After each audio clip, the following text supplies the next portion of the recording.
Hello guys, আজ আমাদের পুকুরে জাল টানছে।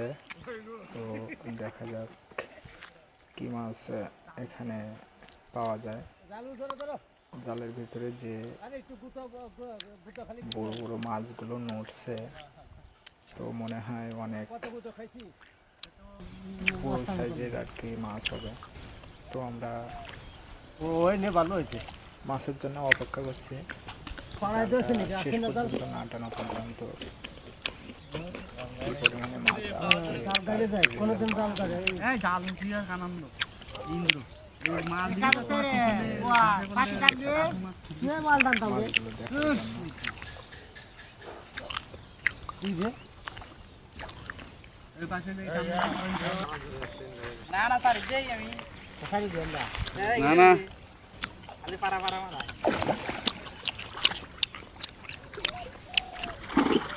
মাছগুলো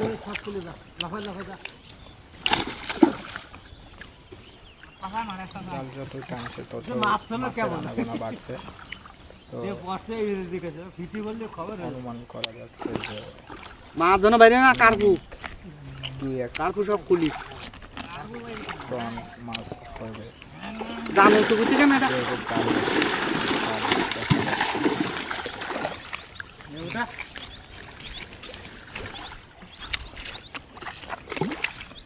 কার্পু বাইরে জালে যাই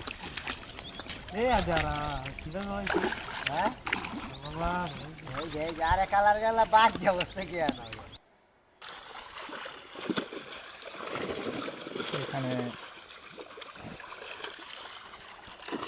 মাছ ধরার জন্য রেডি হয়েছে, জাল মাছ কাটা দিছে। দেখা যাক কেমন সাইজের মাছ এখানে রয়েছে।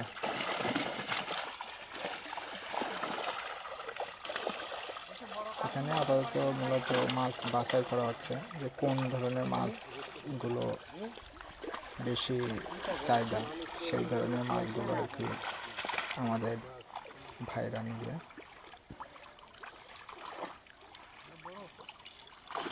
এখানে বহু প্রকারের মাছ রয়েছে।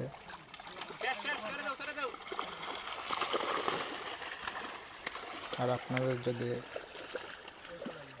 মাছের পোনা